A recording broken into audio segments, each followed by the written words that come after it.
We've got tips and recipes for healthy living. So for fun and inspiration, come and join us in the raw food world. Welcome everybody, this is Matt Monarch and the beautiful goddess Angela Stokes-Monarch with the Raw Food World TV show. And what we're doing today is kind of like a show and tell video. Boop-a-doop-boop-boop. Boop-a-doop-boop-boop.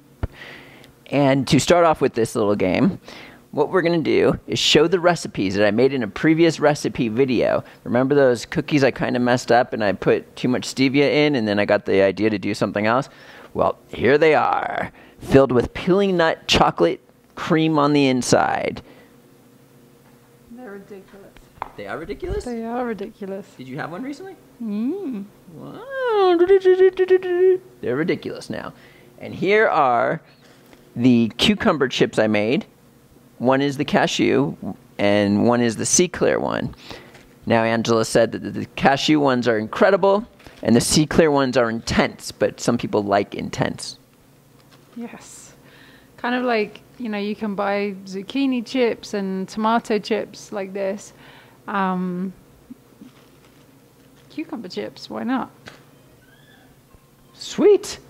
And we've also got another little new hobby of ours. We started getting into metal detecting. And Angela will probably, real quickly, I only brought two of these out. It's a new item we carry. It's salted sacha inchi seeds. They're a lot more fresh tasting than the previous kind we had. This is our own brand. We actually source them ourselves. And I only brought two out to play around with. I didn't think Angela was going to go crazy over them, but she's going nutso. And like, this is the last bag. She's already finished a bag in like one day. Maybe you could explain, like she was saying, it tastes like you could just go watch a movie and it's like eating salted roasted peanuts. Yeah, these are really, really ridiculous. So when I was growing up, there were always peanuts in my house, like dry roasted salted peanuts, and you can get all different flavors of peanuts in the UK, like salt and vinegar flavor peanuts and stuff like that. And we were just always like eating peanuts and crisps, of course. Is that a British thing? I don't know. Crisps, which you guys call potato chips, all of that kind of stuff. And I just feel like these are the most incredible replacement for all that kind of stuff. Like, you know, sacha inchi seeds are so high in omegas, like 3, 6, and 9. And these are like, they're so like fresh and salty and just like ridiculously moreish. Like you just start eating them and it's, I can totally imagine just sitting and watching a film and this is like your popcorn or your peanuts or something. They're just ridiculous. She always has a bag around. It's crazy. I got to bring in like 12 now at a time. You're gonna send some to your family? You were saying they could probably replace their peanut addiction with. Yeah, because you know those kind of mainstream peanuts, they always have that mold on them, right? What's it called, aflatoxin or something? And you know, they just don't have the best fats in them, and they're like roasted and all that kind of stuff. These taste so good, and they're so healthy for you. It's like, it's ridiculous. Like, how does this even exist? Okay, so these aren't 100% raw, unfortunately. Even though the last company that we carried them on the bag, it says that they're raw, and I believe them until I went to Peru sourcing my own, and I ate a raw sacha inchi seed. Now, nobody could eat a raw sacha inchi seed. When you put it in your mouth, it's almost like your entire mouth is like numb. It's like, it's impossible. I did it. It's crazy. It is impossible to have raw sacha inchi seeds. So what we did was we found the slowest drying possible thing to bring it to the most freshest, best taste. It's not roasted. It's slow dried. And these are definitely the highest quality fresh. You're actually saying these even taste fresher than the other. Mm-hmm. Yeah, so they're not 100% raw, but they're very healthy. Like, we're talking one of the best whole foods you can possibly imagine. practically raw. I mean, if Angela can handle these and they don't mess her up because she's been on a raw food diet for 10 years, then obviously these are not so, you know what I mean? Ridiculous. Ridiculous. Okay, so the next thing we're going to share is we've been getting into metal detecting a bit. It's Angela's favorite hobby. And here's one of Araya's toys that I'm going to share with you. They're called mag formers. And to be honest with you, she doesn't even really care about them that much. It's more me, I think. And it's turned into this crazy addiction. Maybe, Baba, you can share everybody the coin. Where's the coin we found? Real quickly. Andrew's going to get into the whole metal detecting thing, but first, in our mountain, we found this place where there's probably some old Incan treasure or something, but we break this metal detector out, which is the cheapest one. We need to get a different one because this only goes like 6 inches down into the ground, but we found this key! This key! What if it opens a treasure chest? It was in the earth. And then we found a coin in the same area, which I'll put the picture in it. Jeez. They talk about how Ecuador is like a place of treasures and gold and stuff like this. So maybe you can explain this new little... Okay, I think he's going to produce a special Magformer castle for you.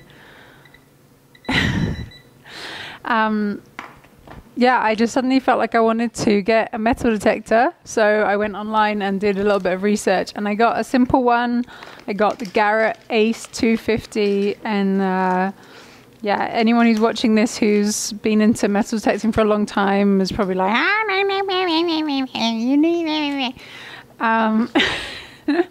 but I just wanted something simple to start with because, you know, left brain stuff doesn't usually go down very well with me. I just wanted something that was easy to use.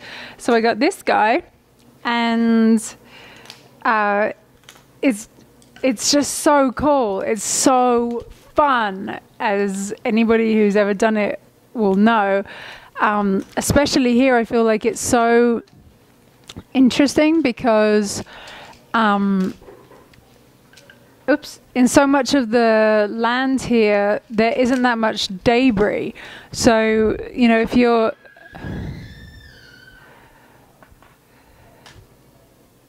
Rai's upset about the puppy outside.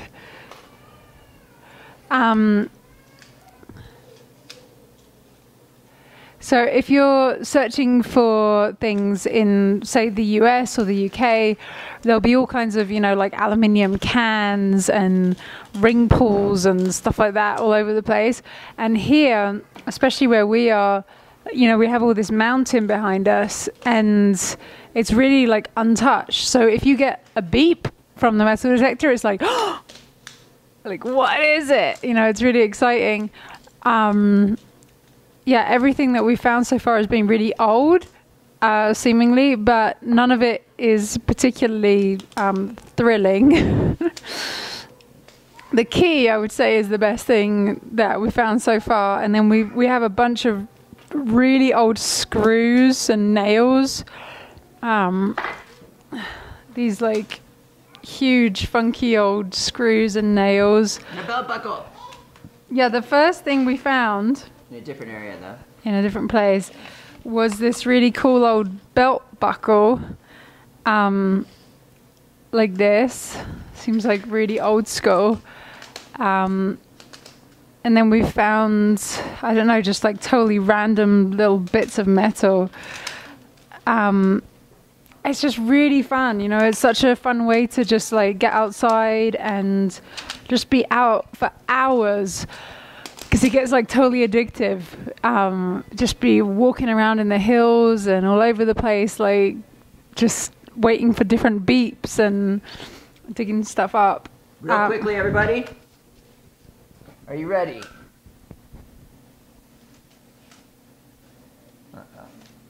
There's too many things in the way. Okay, you ready? Doot. Doot. And there's too many metal detecting things. Whoop. Whoop. Whoop.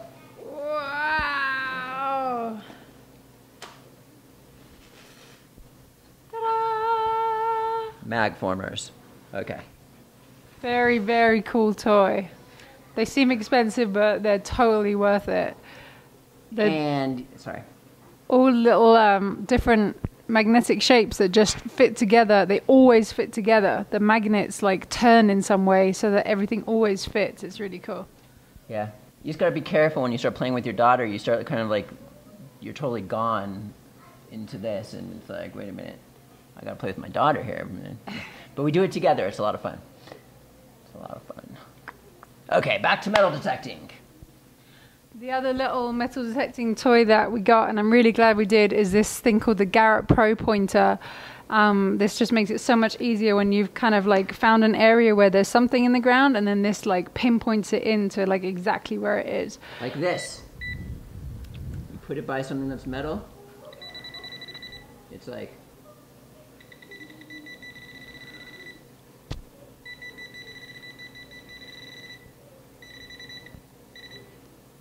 No, I'm just kidding.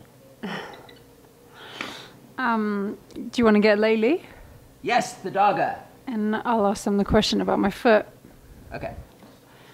Okay, he's going to get the puppy to show you as well.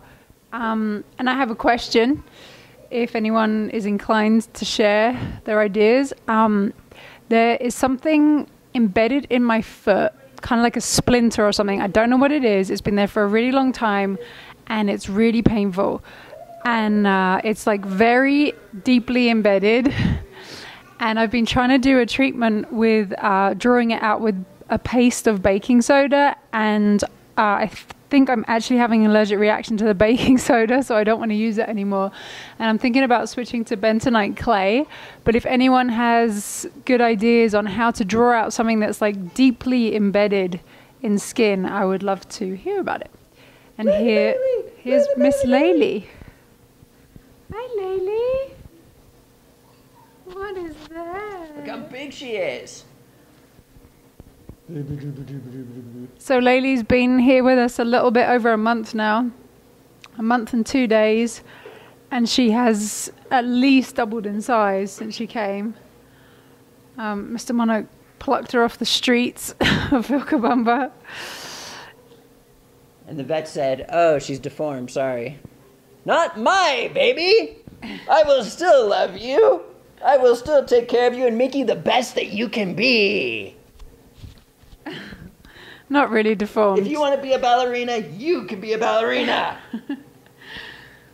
Just very poor kind of nutrition and gene quality and all that kind of stuff. Because her legs are the size of toothpicks and her body's the size of, I don't know, an obese child. No? Ay. She's having a lot of fun here. Running around all over the place, bothering the big dogs all the time. One likes it, that's Gypsy Boots. Yeah. She ran back outside to go play. Okay. I think that's it. That's it. All right, everybody. So here we are, rocking the house. Angela is 7 months pregnant and something like that. So this is... and... Baby and Matt Monarch. And we'll see you next time at the Raw Food World TV show. Did it have anything to do with raw food? Yep, we had these, right? And then we had the Sachinji seeds. And the cookies. All right. Okay. See you soon. Thanks for joining us. We'll see you again at the Raw Food World.